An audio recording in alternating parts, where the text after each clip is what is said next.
guys, very good evening and let's start the class of GST. दोस्त हम GST के बारे में पढ़ रहे थे और GST में हमारा जो चैप्टर चल रहा है वो चैप्टर कौन सा चल रहा है दोस्त? सप्लाई. समझ में आ रही बात? और सप्लाई के अंदर हम कुछ डेफिनेशन पार्ट कर रहे थे. Some definition part we were discussing और डेफिनेशन पार्ट में पहला पार्ट क्या था? गुड्स. और उसके बाद में क्या था? कंसिडरेशन. ये दो बातें हमने डिस्कस की थी. गुड्स की भी बात की थी और कंसिडरेशन की बात हमने डिस्कस किया था. आइए जरा एक बार रीड करते हैं. कंसिडरेशन का मतलब क्या है? Consideration in relation to the supply of the goods और service both include any payment. समझ में आ रहा है? ये मैं सिर्फ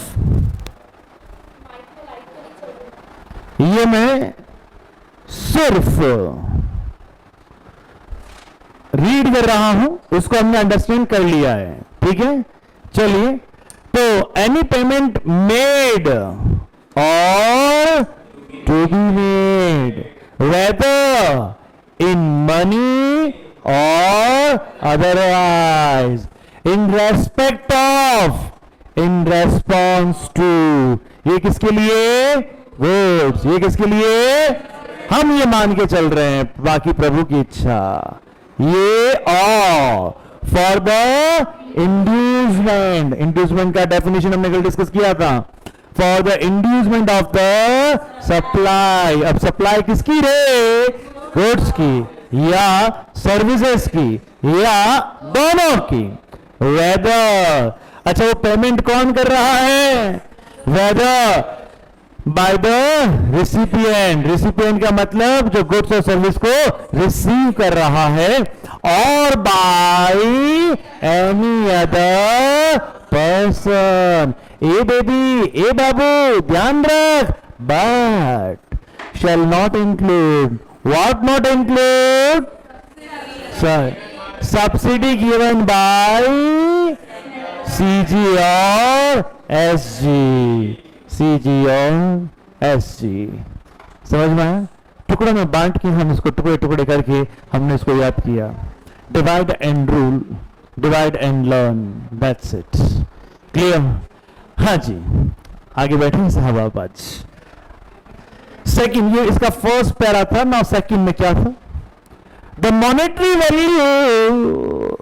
तू मेरी फिल्म में काम कर, मैं तेरी फिल्म में काम करूं. तू मुझे नचा, मैं तुझे नचाऊं. हाँ जी. Monetary value of any act of forbearance. ठीक है, वहां काम नहीं करना. इन रेस्पेक्ट ऑफ. एंड क्या है? In respect to or for the inducement of. ठीक है, ये तो सिंपल दोनों में आता है. In respect of, in response to, और क्या लिखा है? For the inducement of. समझ में आता है? इंड्यूसमेंट का मतलब इज. समझ में आ रही बात? हाँ जी. Of the supply of goods या सर्विसेज या बोथ. वेदर. यहां से भी ये देखिए, और यहां पे देखें, वहां ऊपर और नीचे सब कुछ सेम है. सिर्फ डिफरेंस कहां पर है? सिर्फ डिफरेंस कहां पे मेरे दोस्त? सिर्फ डिफरेंस यहां पे है. The monetary value of any act of forbearance. समझ में आ रहा है? समझ में आ रहा है? ये यहां तक. बाकी तो यहां से लेके यहां तक सब कुछ सेम है. एनी पेमेंट मेड और to be made whether in money और अदरवाइज. ये लाइन और ये लाइन, मतलब इन रेस्पेक्ट टू भी नहीं कहें इसमें. अरे पूरे कोई बात नहीं, कोई बात, जब दांत ना निकाले कोई बात नहीं. हाँ जी. हाँ, अरे कोई बात नहीं बेटा, बड़े बड़े शहरों में ऐसी छोटी छोटी बातें होती रहती है. आप इधर देखें, नालायकों में पढ़ा रहा हूं, उसमें ध्यान दें. हाँ, एनी रिकॉर्ड भी हो रहा है बाबू. Any payment made or to be made, whether in money or otherwise. देखो, एक तो ये लाइन, दूसरी कौन सी लाइन मेरे भाई? दूसरी ये लाइन देखिए. The monetary value of any act और फॉरबियरेंस. ये दो लाइन. बाकी यहां से लेके, बाकी ये यहां से लेके यहां तक, यहां से लेके यहां तक भैया जी सेम है, इसको बोलते हैं सेम सेम। बाबा वो नहीं है। हाँ जी, समझ में आ रहा है ये? तो दो ही लाइन याद करनी है इसमें, दो ही लाइन याद करनी है, बाकी तो सब कुछ सेम ही है यार। क्लियर है? चलिए, हाउएवर एक डिपॉजिट के बारे में कुछ बात थी सुनहरी। डिपॉजिट के बारे में क्या बात थी बेटा?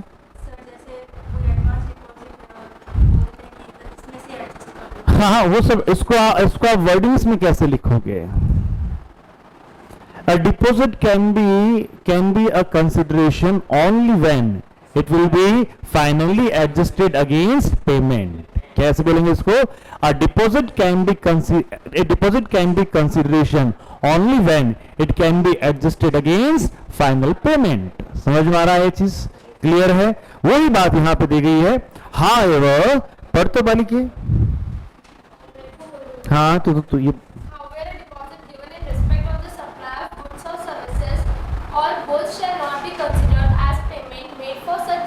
यहां तक समझ में आता है कि उसको पेमेंट सप्लाई का कंसिडरेशन पेमेंट वगैरह में शामिल नहीं करते हैं। ठीक है? अनलेस, जब तक की, अनलेस का मतलब जब तक समझ में आ गया? As consideration for the supply, यानी कि as the final payment of the supply. समझ में आ गया चीज?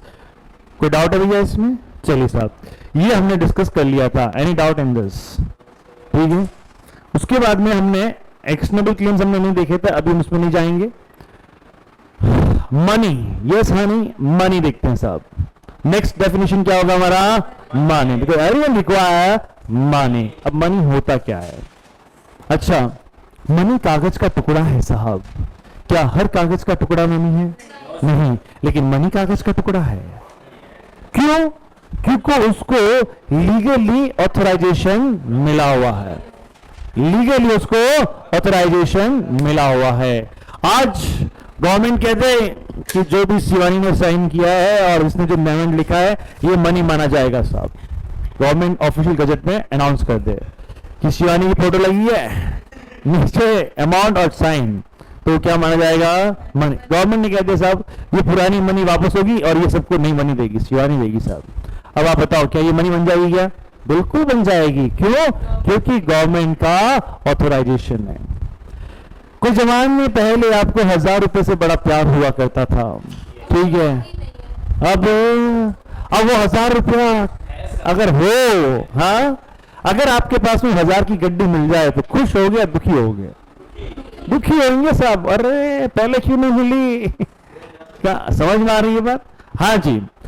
क्यों? उनकी वैल्यू उस समय बहुत थी, दिल से लगा के सोते थे साहब उसको। क्यों?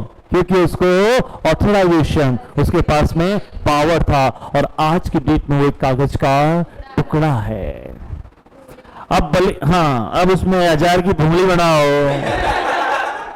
मूंगफली चनिया डालो और खाओ, और अगर उसको वैल्यू दोगे तो भी ऐसी बात। खैर, समझ में आ रही है बात? Anyways, so money is a legal tender या, और वो भी क्या है, क्यों है? बिकॉज उसको क्या है? ऑथराइजेशन दिया हुआ है। क्लियर? आइए थोड़ा समझो मनी के बारे में। मनी मीन्स द इंडियन, देश की धरती सोना उगले उगले ही मोती। आइए, money means the Indian legal tender. Indian legal tender का मतलब समझ में आता है कि इंडियन गवर्नमेंट ने उसको लीगली क्या दिया हुआ है? ऑथराइजेशन दिया हुआ है। और any foreign currency, cheque, promissory note, bill of exchange, letter of credit, draft, pay order, traveller cheque, money order, postal और इलेक्ट्रॉनिक रेमिटेंस, और any other instrument recognized by the RBI। समझे क्या क्या पॉइंट दिया गया? सबसे पहला क्या जरूरी है? Indian legal tender. तो सबसे पहला पॉइंट क्या होता है इसका? अगर मैं बात कहूं तो यहां पे फर्स्ट पॉइंट क्या है आपका? आई, इंडियन लीगल टेंडर। दूसरा क्या आपका? Foreign currency, F. तीसरा क्या है आपका, अगर मैं बात कहूं तो चेक। क्या है आपका, चेक। अब चेक के साथ में ट्रैवलर चेक भी है। क्या है, ट्रैवलर चेक भी है। अच्छा, मनी ऑर्डर भी है, पोस्टल और इलेक्ट्रॉनिक ऑर्डर भी है। पोस्टल और इलेक्ट्रॉनिक ऑर्डर भी है। समझ में आती है बात? यहां जी ये बात कहता हूं मैं IFC TMP। क्या कहता हूं मैं, IFC TMP। IFC, आई का मतलब क्या हो गया बताओ, Indian legal tender. I, F का मतलब क्या हो गया, फॉरेन कर। आपको लिखना ऐसे ही है, IFC TMP। कैसे लिखेंगे आप, IFC TMP। यार मनी का मतलब क्या है, IFC TMP। आई का मतलब इंडियन लीगल टेंडर, एफ का मतलब फॉरेन करेंसी, सी का मतलब चेक, फिर टी का मतलब ट्रैवलर चेक, फिर ठीक है टी, उसके बाद में क्या है एम। एम का मतलब क्या हो गया, मनी ऑर्डर, और उसके बाद में क्या हो गया, पी का मतलब हो जाएगा पोस्टल ऑर्डर। समझ में आता है, क्लियर है? और अगर हम बात कहें पोस्टल ऑर्डर और एनी इलेक्ट्रॉनिक, ये IMP TMP कैसा होना चाहिए आपका, इलेक्ट्रॉनिक होना चाहिए। कैसा होना चाहिए भाई अबू, इलेक्ट्रॉनिक होना चाहिए। तो इलेक्ट्रॉनिक रेमिटेंस, इलेक्ट्रॉनिक रेमिटेंस और एनी अदर इंस्ट्रूमेंट।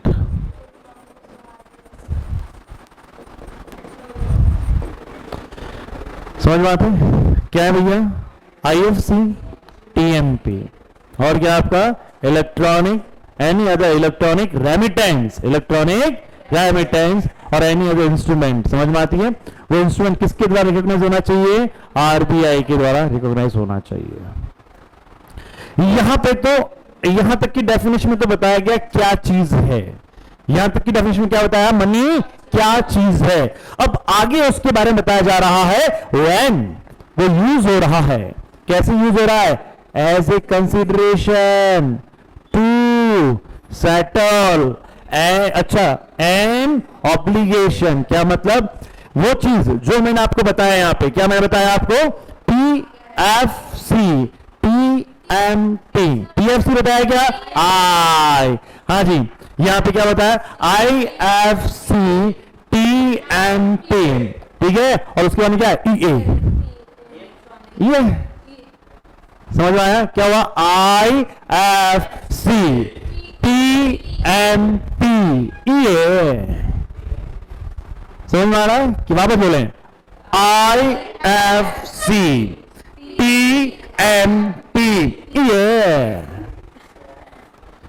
समझ में आया, I Indian legal tender, I F foreign currency, C cheques, फिर क्या है ट्रैवलर चेक्स, फिर क्या money order, postal order, electronic remittance, any other instrument recognised by RBI।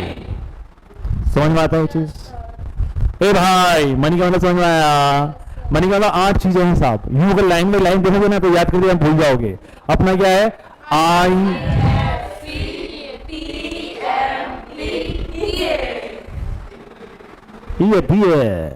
समझ में आ रहा है? ठीक है, यहां पे अच्छा ये सारी चीजें मनी तब कहलाएगी जब वो यूज होगी। अभी आपने अखबार में पढ़ा होगा अगर कि अभी कहीं कोई छापा वापा पड़ गया था, उसने 10-12 लाख रुपए गैस पे जला दिए। हाँ, आज के न्यूज़पेपर में ही, आज के न्यूज़पेपर में न्यूज है बेटा। और लाके दे देते, उसके यहाँ छापा पड़ गया, उसको पता चला छापा पड़ गया है, बाहर छापे वाले खड़े हैं, अंदर साहब किचन में गैस पे नोट जला रहा है। हाँ, 15 लाख रुपए उसने जला दिए। आज ही उसकी फोटो भी आई है, आज का राजस्थान पत्रिका के फ्रंट पेज पे न्यूज है। हाँ देखना, अभी मैं दिखा दूंगा तुझे, मेरी पत्रिका ही आता है। सो नाउ अब वो आपके सब है IFC TMP फलाना डिमगाना, लेकिन क्या करे, समझ में आ रही है बात?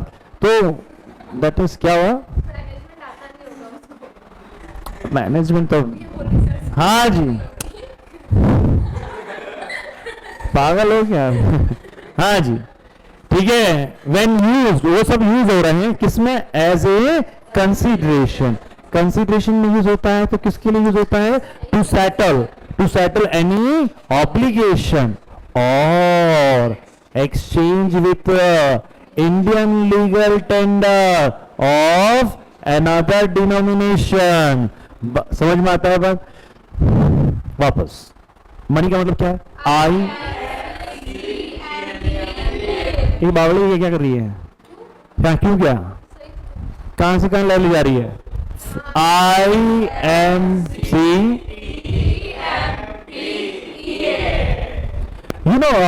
म्यूजिक डायरेक्टर और वो बजाने वाले जो होते हैं, वो एक लय सुर ताल तीनों का मेल होना चाहिए, रिदम होना चाहिए साहब। समझ में आ गया? ये अपन समझ में आया बात? अच्छा, ये सब चीजें मनी में है कब बाबू? जब ये यूज हो रहा है। किसके लिए यूज हो रहा है? टू पे एनी या टू सेटल एनी ऑब्लिगेशन। तो ये तो कुछ समझ में आया ना? When used as a consideration to settle an obligation. समझ में आता है बात? और या आप एक्सचेंज कर रहे हैं, क्या कर रहे हैं आप? एक्सचेंज कर रहे हैं डिफरेंट डिनोमिनेशन में। डिफरेंट डिनोमिनेशन का मतलब क्या हुआ?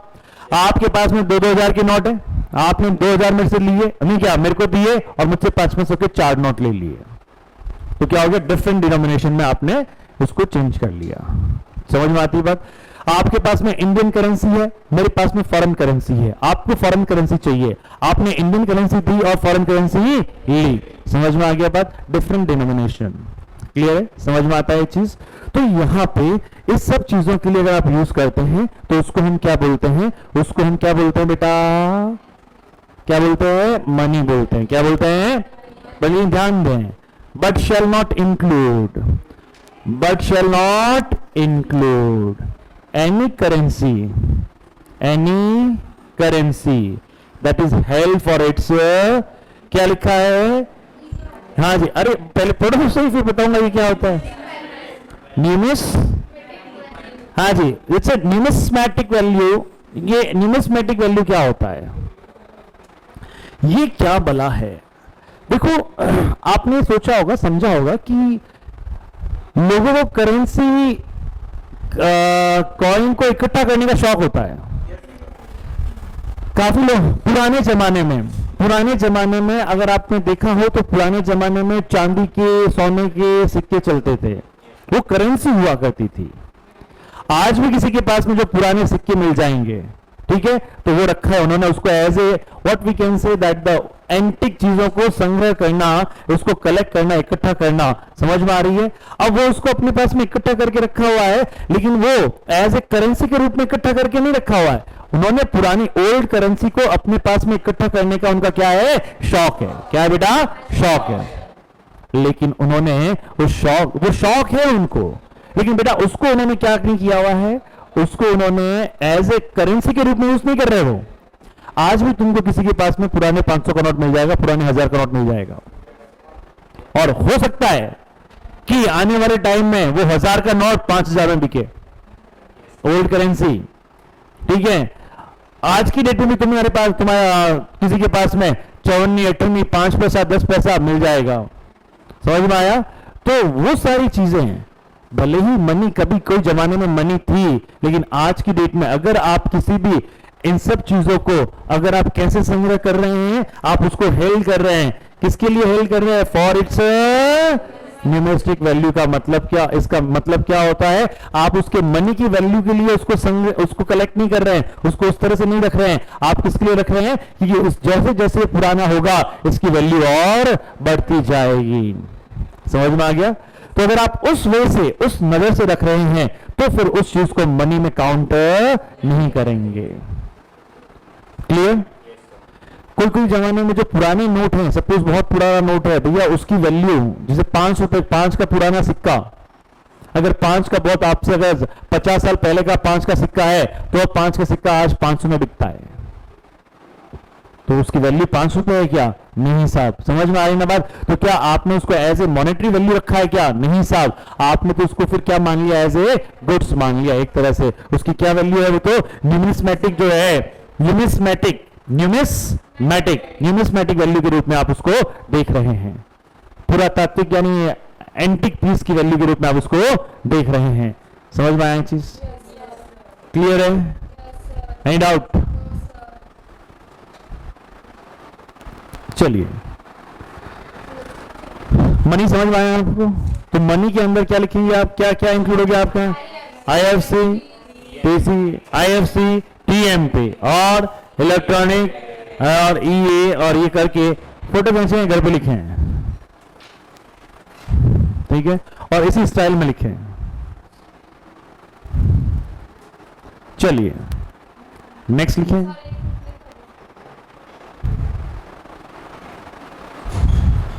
हो गया, फोटो खींचे घर लिखे हैं, नेक्स्ट बढ़े। क्लियर है? हाँ जी।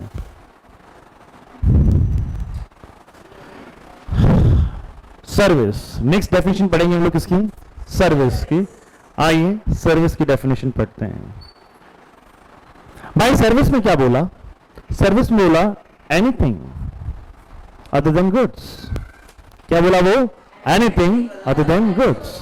तो देखिए वो बोलता है यहाँ पे, मतलब एक तरह से माला फेर लो आप, एक तरह से माला फेर लो साहब। एक माला में कितने वो होते रहे? 108 होते ना, लेकिन 6 कम है इसमें। इसमें कितने कम है? 6 कम। 108 में 6 चलेगा, कितने बचे? 102। तो हमारे लिए माला कितने की है? 102। 102 तरह की सर्विसेज हैं हम जो हम पढ़ेंगे। तो सेक्शन 2 सब सेक्शन 102, ठीक है। सो किसकी बात करता है ये? सर्विस की बात करता है। Service means anything other than goods. समझ में आ गया? अच्छा, अगर ये आगे की डेफिनेशन नहीं कहता, आगे की डेफिनेशन नहीं कहता तो मनी और सिक्योरिटी भी आ जाता, क्योंकि गुड्स की डेफिनेशन में मनी और सिक्योरिटी नहीं है। समझ में आ गया? वो कहता है एनीथिंग अदर देन गुड्स, तो गुड्स के अलावा कोई भी है वो सर्विस है, और मनी और सिक्योरिटी गुड्स नहीं है तो वो भी किस में आ जाता? सर्विस में आ जाता। समझ में आ रहा है ये चीज? लेकिन इसके लिए इन्होंने क्लेरिफाई किया anything other than goods, money and security, but includes activity relating to use the money. बात समझिएगा, मनी को इंक्लूड नहीं किया गया, मनी को इंक्लूड नहीं किया गया, लेकिन मनी को यूज करने के लिए अगर आप कोई फैसिलिटी दे रहे हो तो उसको इंक्लूड किया गया। कैसे? मैं उसको पैसे दे रहा हूं, उधार दे रहा हूं, ये मुझसे क्या है? लोन ले रही है। मान लेते हैं यह मुझसे 20,000 का लोन ले रही है। कितने का लोन ले रही है बेटा? 20,000 का ये लोन ले रही है। तो जो मैंने 20,000 उसको दिए, क्या वो गुड्स में आएंगे? क्या नहीं। क्या वो सर्विस में आएंगे? क्या नहीं। ना तो गुड्स में आएंगे ना ही सर्विस में आएंगे, because goods also exclude the money, goods as well as the service also exclude the money. बात समझ में आता है? लेकिन मैं उसको उस पैसे को यूज करने का इसको राइट दे रहा हूं, उस पैसे को इसको यूज करने का राइट दे रहा हूं, और इसके बदले में मैं उससे कुछ इंटरेस्ट वगैरह चार्ज करूंगा। मेरी बात समझ में आ रही है आपको? तो बेटा जी अब ऐसे कंडीशन में जो मैं पैसा इसको ट्रांसफर कर रहा हूं वो मनी नहीं, वो मनी है, वो गुड्स नहीं है, वो सर्विस नहीं है, लेकिन जो उसको मैं यूज करने के लिए दे रहा हूं, यूज करने के लिए दे रहा हूं, I am allowing her to use my money. ये जो चीज है, ये जो इसको राइट मिल रहा है, ये राइट टू यूज का जो मैं इसको ट्रांसफर कर रहा हूं, इसको मैं क्या बोलूंगा? सर्विस बोलूंगा। नहीं समझ में आया? अरे इतना मुंह बनाए क्या है? समझ में आया कि नहीं आया? ले मैंने से बोला तू बिना आगे पढ़ेगा, नहीं आया। कहने का मतलब क्या है? कहने का मतलब क्या है साहब कि अगर पैसा ना तो मनी में आता है ना सर्विस में आता है, लेकिन अगर आपने किसी को पैसा उधार दिया हुआ है तो जो उधार देने वाली प्रक्रिया है, अच्छा बताओ इसके बदले में मुझे क्या देगी? इंटरेस्ट। तो मैंने उसको पैसा यूज करने के लिए दिया, यह सर्विस में आएगा। किस में आएगा? यह सर्विस में आएगा। एक तरह से मैं इसको सर्विस दे रहा हूं। क्या सर्विस दे रहा हूं? अपने पैसे को यूज करने के लिए इसको दे रहा हूं। ये क्या है? सर्विस। समझ में आ गया? अच्छा, उसके बदले में ये मुझे क्या दे रही है बेटा? इंटरेस्ट दे रही है। क्या दे रही है? इंटरेस्ट दे रही है। मेरी बात समझ में आया? तो कंसिडरेशन क्या है? कंसिडरेशन क्या है? इंटरेस्ट कंसिडरेशन है। मेरी बात समझ में आया कि नहीं आपको? Any doubt in this? Sorry, money का सेक्शन आई थिंक 75 to 75 नहीं, दैट्स ओके, ठीक है 275। एनी समझ में आ रहा है कि नहीं आ रहा है आपको? Transfer of money, whether money is goods? No. Whether money is service? No. But transfer of money to on for the you are transferring the right to use the money from one person to another person. Yes my dear, वो क्या होगा, वो service में आएगा. Clear? हाँ जी, कहाँ थे हम? इंक्लूड्स. ए बाबू, ए बेबी, इंक्लूड्स क्या? इंक्लूड्स क्या? includes activity relating to the use of money or its conversion by cash or by any other mode. ध्यान दें, थोड़ा और समझें. इसके पास आपने देखा होगा शादी ब्याह में किसी को 100 रुपए की गड्डी चाहिए होती है, कड़क कड़क गड्डियां चाहिए होती है, या किसी को 2-2 रुपए, ऐसा कुछ होता है, किसी को 1 रुपए की 20 रुपए की कड़क कड़क गड्डी चाहिए होती है. ये बैंक मैनेजर है साहब, ये मैडम बैंक मैनेजर है. मैंने इनको कहा यार 100 रुपए की 10 गड्डियां चाहिएगी, 100 रुपए की 10 गड्डियां चाहिएगी. इसने कहा हो जाएगा, लेकिन 1000 रुपया लगेगा. कितना लगेगा? 1000 रुपया. अब बताओ मैं इनको कितना पेमेंट दूंगा और ये कितना पेमेंट मुझसे लेंगी, मुझे देंगी? 100 रुपए की कितनी गड्डियां हैं? 10 गड्डियां हैं. ठीक है, तो बताओ 100 रुपए की एक गड्डी में, 1 मिनट, 100 रुपए की एक गड्डी में कितना होता है? समझ में आ रहा है नहीं आ रहा? नहीं आया समझ में? मुझे 100 रुपए की 10 गड्डी चाहिए कड़का कड़क, यानी मैं इससे कितना पैसा ले लूंगा? 1 लाख रुपया. तो क्या कह रही है, इसके बदले में 1000 रुपया लगेगा. कितना लगेगा? 1000. तो मैं इसको कितना पेमेंट करूंगा? 1,01,000. ध्यान दें, मैंने इसको 1,01,000 पेमेंट किया, चाहे किसी भी डिनोमिनेशन में हो, 2000, 500, किसी की भी नोट है, मैंने इसको 1,01,000 पेमेंट किया. इसके बदले में इसने मेरे को क्या दिया?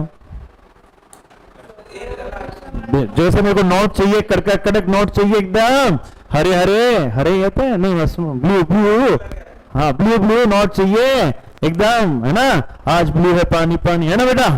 अच्छा, ब्लू ब्लू, उसने मेरे को कड़का कड़क नोट दे दिए. बात समझ में आया? बताइए, मैंने इसको क्या दिया? मनी. इसने भी मेरे को क्या दिया? क्या? मनी एक्सचेंज हो रहा, मनी मनी मनी. ठीक है, ये जो मनी है, क्या ये मनी सर्विस में आता है? क्या ये मनी गुड्स में आता है? लेकिन एक फैसिलिटी दे रही है, ये मुझे एक्सचेंज करने की फैसिलिटी दे रही है. ध्यान दें, ये मुझे एक्सचेंज करने की फैसिलिटी दे रही है और उस फैसिलिटी के बदले में कुछ चार्ज कर रही है. ये जो फैसिलिटी है ना, ये जो फैसिलिटी दे रही है, ये फैसिलिटी किस में आएगा? सर्विस में आएगा.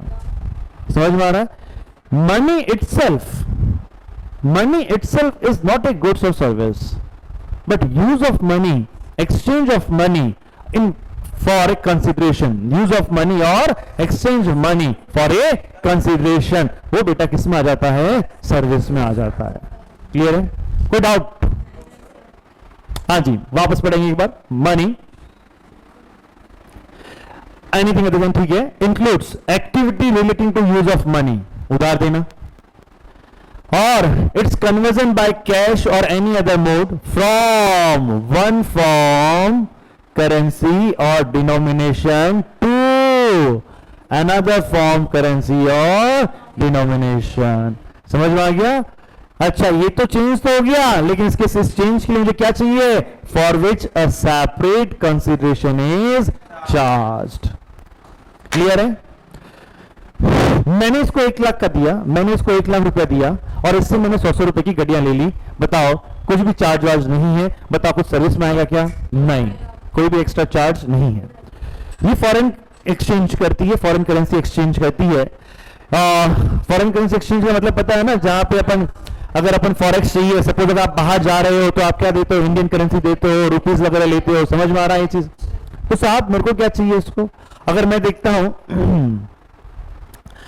मैं यूएस जा रहा हूं और मैंने मैडम को 1 लाख रुपए की करेंसी दी और उस 1 लाख के बदले में फॉरेक्स ले लिया मैंने, इन्होंने कोई भी मुझसे चार्ज नहीं किया. बताओ किस में आएगा? ये किसी में नहीं आएगा, क्योंकि मैंने इनको कोई भी सेपरेट चार्ज नहीं दिया. समझ में आ गया बात?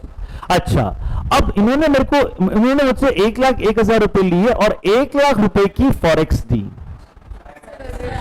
क्यों? क्योंकि 1,000 रुपए इन्होंने एक्स्ट्रा ले लिए, सेपरेट चार्ज ले लिए. बात समझ में आई कि नहीं आई आपको? अब एक बार के लिए खुद ही ये डेफिनेशन पढ़ो और समझो कि समझ में आया कि नहीं आया।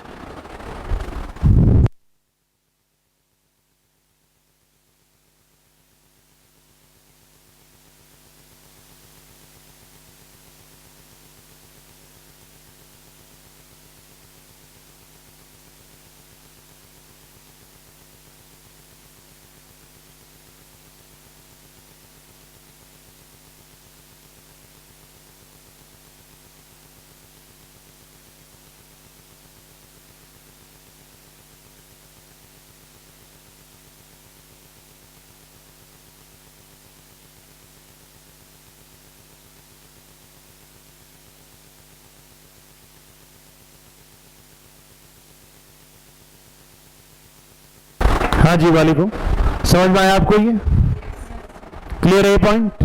कोई डाउट इसमें? चलिए, for the removal of doubt it is here bye clarify that the expression service include facilitating और अरेंजिंग ट्रांजेक्शन इन सिक्योरिटीज। ध्यान दें, सिक्योरिटीज जो होता है वह मनी की डेफिनेशन में नहीं आता है। समझ में आ गया? सिक्योरिटी भैया एक्सक्लूडिंग मनी एंड सिक्योरिटी नहीं आया समझ में आपको? सर्विस की डेफिनेशन में तीनों चीजें नहीं आती है। ये जो जीएसएन है ना, जीएसएन का मतलब क्या होता है? Goods, securities, money. समझ में आ गया? ये तीनों ही चीजें किस में नहीं आती है? मनी में नहीं आती है। लेकिन सिक्योरिटी का मतलब शेयर्स हो गया, डिवेंचर। अब देखिए, आपको जब शेयर्स परचेज करने हो, आपको शेयर्स परचेज करने हो, आपके पास में क्या ऑप्शन है? क्या आप खुद जाते हो? क्या बीएससी एनएससी में जाते हो? क्या आप किसी ब्रोकर को ब्रोकर के यहाँ पे अपना अकाउंट खुलवाते हो? वो आपके लिए शेयर परचेज करता है, सेल करता है, वो शेयर्स आपके डीमेट अकाउंट में आता है। ये थोड़ा प्रोसेस पता है ना आपको? और उसके बदले में वो ब्रोकर क्या लेता है आपसे? ब्रोकरेज लेता है। तो आपने सिक्योरिटी परचेज की, इसके बदले में कैश दिया। बताओ ये कोई सर्विस है क्या? नहीं साहब। ये कोई मनी है क्या? नहीं। मनी है साहब, ना तो गुड्स में शामिल है ना सर्विस में शामिल है। समझ में आ रहा है? लेकिन इसके बदले में अगर वह पर्सन, वो पर्सन जो है ब्रोकर, ब्रोकर क्या कर रहा है? आपको एक फैसिलिटी प्रोवाइड कर रहा है। ब्रोकर क्या कर रहा है? आपको एक फैसिलिटी प्रोवाइड कर रहा है। और किस चीज की फैसिलिटी प्रोवाइड कर रहा है? वो किस चीज की फैसिलिटी प्रोवाइड कर रहा है? बताओ। शेयर्स को परचेज करने की फैसिलिटी प्रोवाइड कर रहा है। समझ में आ रहा है? शेयर्स को परचेज और सेल करने की फैसिलिटी प्रोवाइड कर रहा है। इसके लिए यदि कोई ट्रांजैक्शन, इसके लिए यदि कोई चार्ज लिया जाता है, वो किस में आएगा? सर्विस में आएगा। हाँ हाँ, सर्विस में आएगा, आएगा सर्विस में। वही मैं कह रहा हूं ना, वो फैसिलिटी प्रोवाइड कर रहा है आपको और उसके बदले में वो चार्ज ले रहा है, यह सर्विस में आएगा। समझ में आया? क्लियर है? देखिए, जिस चीज के लिए वो फैसिलिटी दे रहा है वो ना तो आपके गुड्स में है ना ही आपके सर्विस में है। समझ में आया? लेकिन वो जो फैसिलिटी खुद दे रहा है वो किस में है बाबू? सर्विस में। समझ में आई ये चीज? क्लियर है? चलें आगे। चलिए साहब, तो कौन कौन सी डेफिनेशन देख ली हमने? Goods, consideration, money, services. ध्यान दें, एक एक डेफिनेशन इंपॉर्टेंट है, एक एक डेफिनेशन आपको याद होनी चाहिए। एक बार मैं आपको समझा दूंगा, एक बार आपके कानों में डाल दूंगा, उसको याद रखना जरूरी है। क्लियर? हाँ जी, फोटो खींचे। खींच ली फोटो? खींच ली? ओके। जब नीचे तो हटा दो सही, पीछे से। हाँ जी,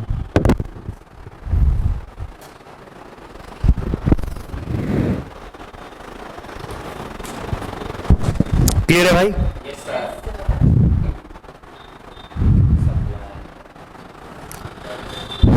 नाउ अब हम जो बात करेंगे वो किसकी बात करेंगे? पर्सन की।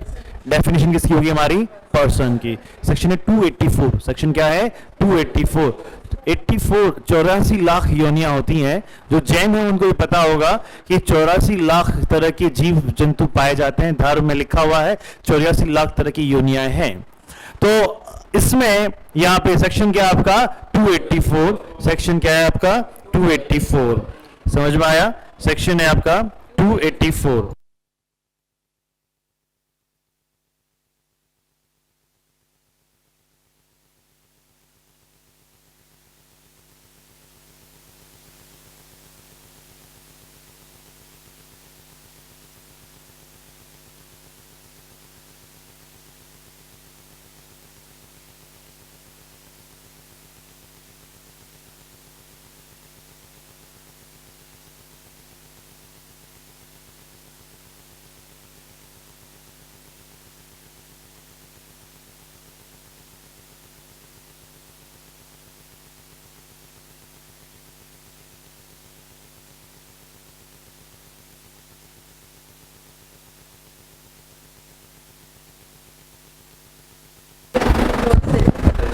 हाँ जी, चलिए गाइस, अब जो हम डेफिनेशन डिस्कस करेंगे, किसकी डेफिनेशन डिस्कस करेंगे? पर्सन।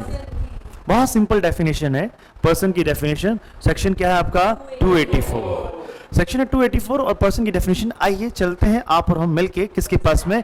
आपके पसंदीदा पर्सन के पास में। ठीक है, पर्सन का मतलब पहला क्या? इंडिविजुअल। पहला क्या है साहब? इंडिविजुअल।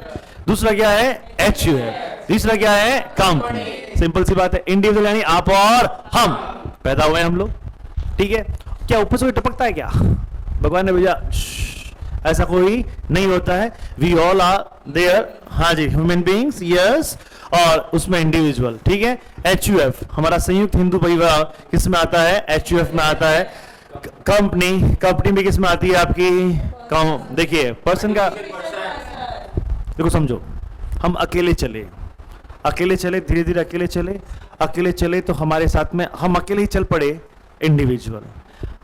चलते गए, परिवार वाले भी साथ में आ गए, HUF। आगे और बढ़े तो आसपास के लोग भी साथ में आ गए, पार्टनर, पार्टनर बने, form.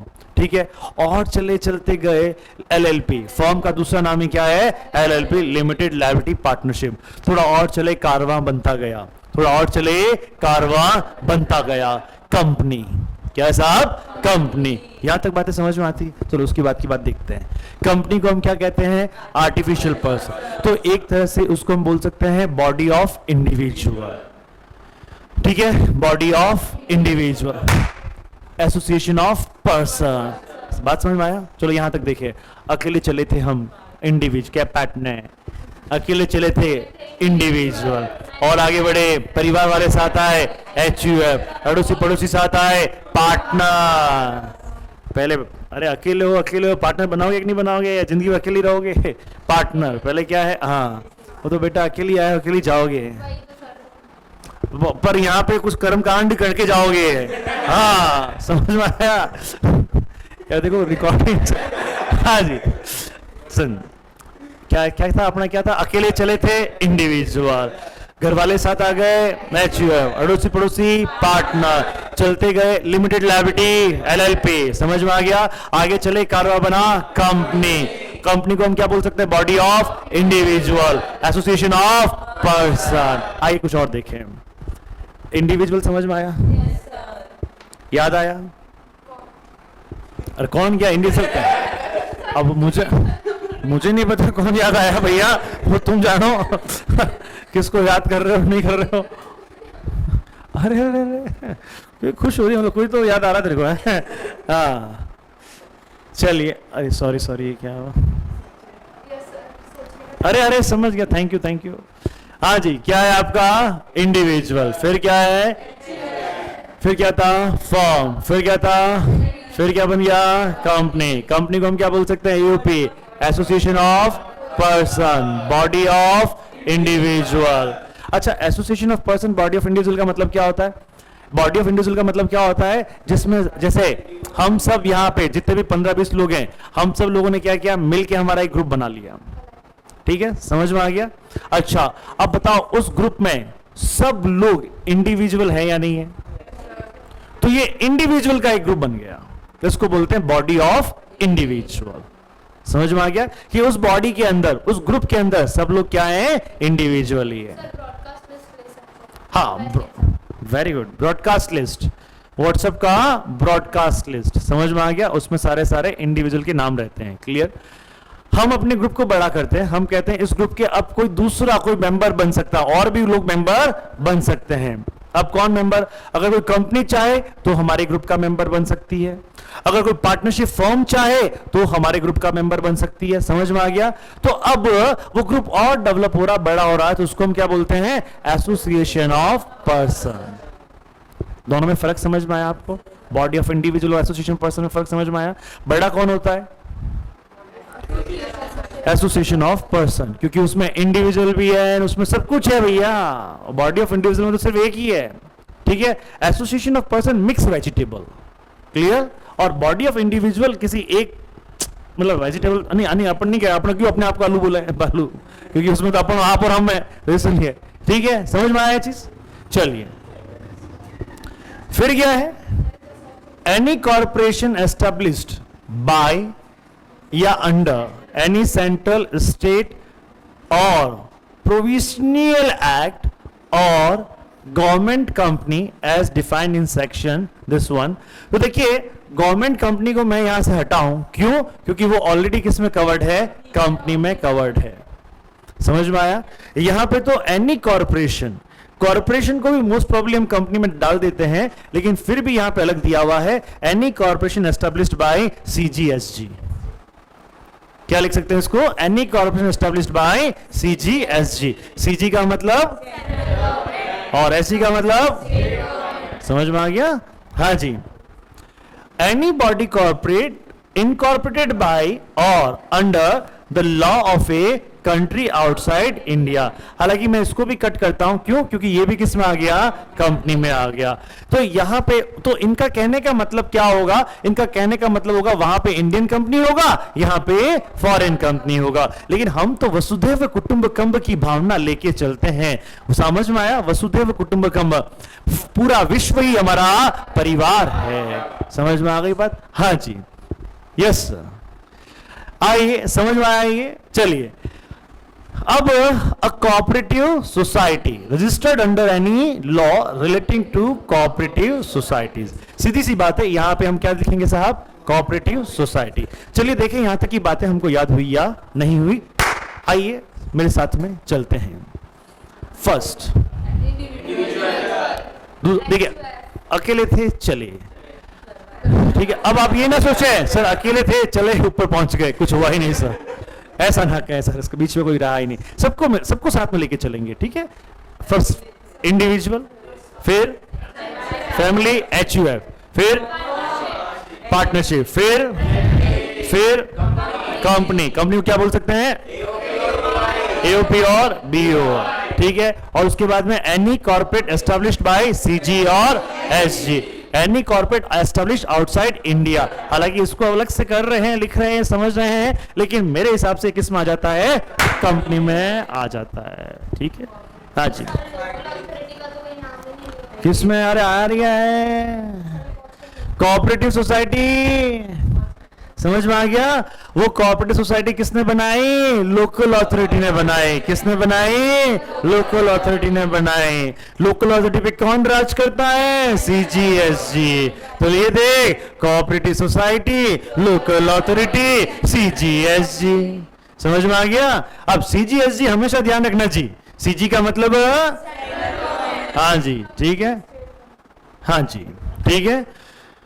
Society as defined under the society act, वो कोऑपरेटिव सोसाइटी, ये नॉर्मल सोसाइटी, ये वो रजिस्टर्ड सोसाइटी हो गई, ये अनरजिस्टर्ड सोसाइटी हो गई। बात समझ में आता है कि नहीं आता है? तो अपन अपने को क्या जाता है यार, अपन इन दोनों की जगह अपन क्या ठोक सकते हैं? सोसाइटी। अरे हाँ, को सोसाइटी, कोऑपरेटिव सोसाइटी और नॉर्मल सोसाइटी, ठीक है? हाँ जी। फिर सोसाइटीज बनती है तो उनके अंदर ट्रस्ट भी होना चाहिए, तो ट्रस्ट की भावना। और साला एनी अदर एजेपी, एजेपी कौन है भैया? Artificial judicial person. एवरी, ये लिखा हुआ है, एवरी एजेपी। समझ में आ गया?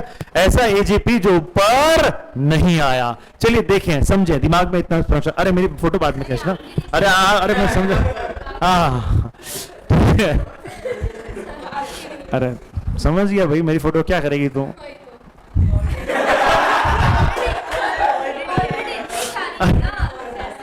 हाँ अरे समझ, thank you, thanks for Singh ji, बढ़िया अच्छी बात बोली आपने। चलिए पार्टी नीचे बेटा पढ़ा रहे हैं, आ जाओ तुम भी आ जाओ, मुझे पता है तुम आओगी। हाँ जी, एनीवेज कहाँ पे थे हम लोग?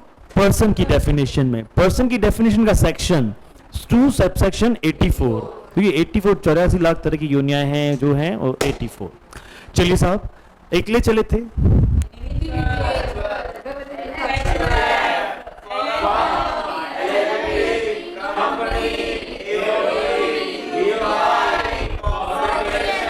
ये हाँ, एक आप रुको, अब डीजे डांस नहीं, अब डीजे डांस नहीं। आप सुने सुने सुने सुने, अरे एक मिनट, हम पहुंचे कहां तक हैं? हम पहुंचे एओपी बीओआई तक पहुंचे, एओपी बीओआई तक पहुंचे। उसके बाद बता बेटा।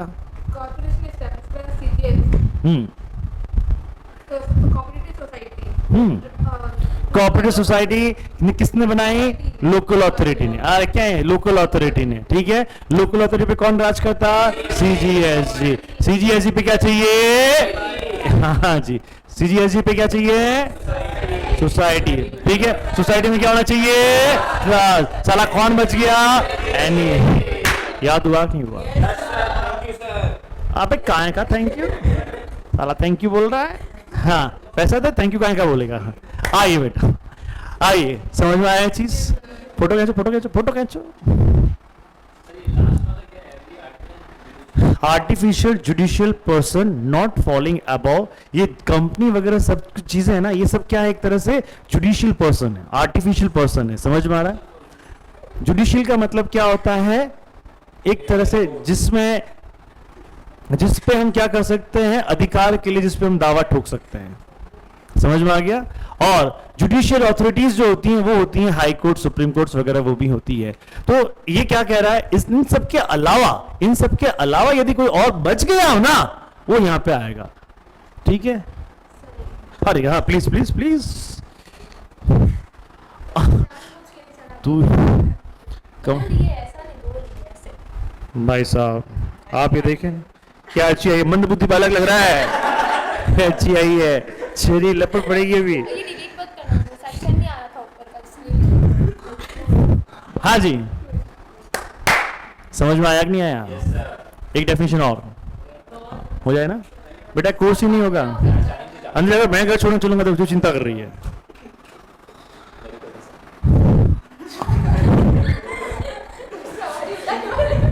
अपने तो एक टेम्पो से शुरू कर देते हैं, क्या है ना? पहले एग्जाम, मैच शुरू हो उससे पहले मैं ड्राइवर बन के एक एक गिर जाऊं, लाऊं पा पा पा पा, यहाँ फिर सबको पढ़ाऊं, फिर वापस छोड़ो यार, टा टा टा टा, है ना? ये कर लेते बेटा, ठीक है। और टेम्पो में अगर, हाँ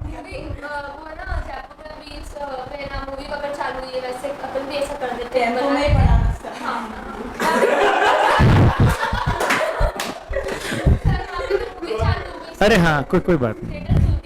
अच्छा अच्छा अच्छा, चलिए, thanks for your suggestion, such a wonderful ideas you have. मतलब शाम के टाइम में भी तुम रकम बनाने में कम नहीं हो।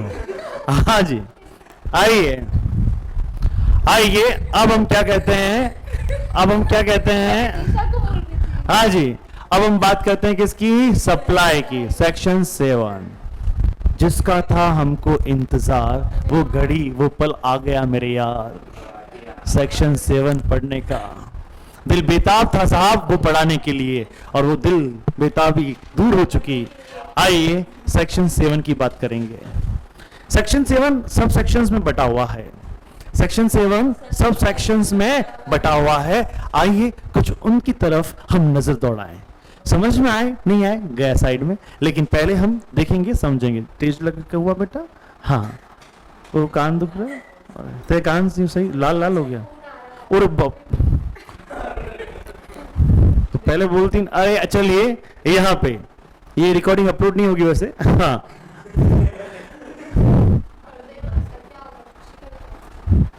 अब यहाँ पे देखें सेक्शन 7।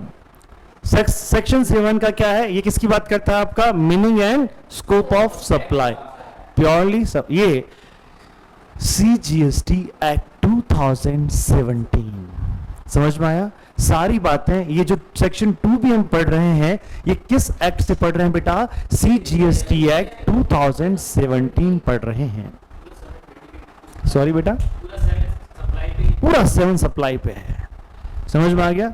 अगर आपको सप्लाई समझ में आ गई, सप्लाई समझ में आ गई, आप सोचें कि मतलब एक तरह से आपके अंदर जीएसटी की एक तरह से ज्योति तो नहीं कह सकते, क्या बेटा,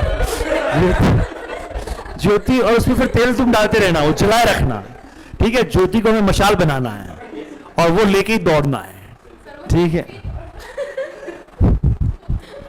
हाँ जी। अरे नालायक हो, नालायक, आजा तुम पढ़ लो, जूते खाओगे, ये पढ़ने आए हो या मजा करने आए हो? हाँ जी। सेक्शन 7 की बात कर रहे हैं साहब, किसकी बात कर रहे हैं? सेक्शन 7 की बात कर रहे हैं। 7 का सब सेक्शन 1 समझेंगे, पढ़ेंगे, सोचेंगे। All forms of supply of goods, services or both, पहले यहीं तक। All forms of supply, supply में साला क्या बात करता है? सप्लाई की बात करता है। कम बगत हम समझ नहीं तेरे को आया, तू हमें अपना आईना दिखा रहा है। समझ में आ रहा है कि नहीं आ रहा है? तो यहां पे ऑल फॉर्म्स ऑफ, कोई बात नहीं, अपन एक बार पढ़ेंगे फिर अच्छे से समझेंगे, चिंता ना करें, आपको समझाने के लिए मैं यहां पे खड़ा हूं। ऑल फॉर्म्स ऑफ सप्लाई, किसी भी तरह की सप्लाई हो। सप्लाई का मतलब जनरल मतलब समझेंगे, सप्लाई का मतलब होता है ट्रांसफर। सप्लाई का मतलब क्या होता है? ट्रांसफर, एक से दूसरी जगह पे जाना। समझ में आ गया? एक से दूसरी जगह पे जाना, उसको हम क्या बोलते हैं? ट्रांसफर। देखिए, मैं यहां पे पढ़ा रहा हूं, मैं भी सप्लाई कर रहा हूं। बताओ किसकी सप्लाई कर रहा हूं? सर्विस, सप्लाई ऑफ सर्विस, ठीक है? I am the service provider and you are the recipient, you are the recipient. Hope you understood, ठीक है? यहां पे all form of supply of goods or services or both, समझ में आया? अच्छा, उसका क्या क्या नाम हो सकता है? सच एज, क्या क्या नाम हो सकता है? Sale, transfer, barter, exchange, licence, rental, lease. आ रही है समझ में? वापस पढ़ेंगे एक बार। सेल, देखो समझो, ये ना सेल के साथ में एक्सचेंज बड़ा अच्छा लगता है। सेल, उसके बाद में हम पढ़ेंगे, देखो, sale, exchange, transfer, barter, licence, rental, lease. Clear है? एक एक वर्ड को आत्मसात करना पड़ेगा, याद करना पड़ेगा, कंठस्थ करना पड़ेगा, ध्यान लगाना पड़ेगा, क्योंकि हमें जीएसटी की सिद्धि को सिद्ध करना है बेटा। समझ में आया? हाँ जी। अब सेल का मतलब क्या होता है ये भी हम पढ़ेंगे। ट्रांसफर का मतलब क्या होता है ये भी पढ़ेंगे। Barter, exchange, licence, rental, lease, इन सब का मीनिंग हम अलग से पढ़ेंगे कि क्या क्या बलाएं हैं। लेकिन हमें मतलब है कि किसी भी, अब देखिए, अब आप समझे, यहां पे समझेगा, यही तक बात करते हैं साहब। सप्लाई में सिर्फ क्या शामिल है? सेल शामिल है, ट्रांसफर शामिल है, बार्टर शामिल है, एक्सचेंज शामिल है, लाइसेंस शामिल है, रेंटल शामिल है, लीज शामिल है। लीज शामिल है, रेंटल शामिल है, लाइसेंस शामिल है, एक्सचेंज शामिल है, बार्टर शामिल है, ट्रांसफर शामिल है, सेल शामिल है। ध्यान आया सर? बाहर आ जाएंगे, अंदर घर वाले आ जाएंगे, क्या हो रहा है? हाँ जी। क्या कह रही थी? वो तो बेटा तुझसे मिल आएंगे, लेकिन अभी आइए समझिए प्लीज। इन सबको याद तो करना पड़ेगा बेटा। कोई है जो है? Sale, transfer, barter, exchange, licence, rental, lease. हो गया ना? कितने पॉइंट है रे? 1 2 3 4 5 6 7। वापस, sale, transfer, barter, exchange, licence, rental, lease. एक चीज छूट रही है यार, तो ऐसा हो रहा है क्या? 1 2 3 4 5 6 7। एक बार लास्ट देखते हैं, समझ में आता कि नहीं आता? छूटता। 1 मिनट, हाँ तो बोल।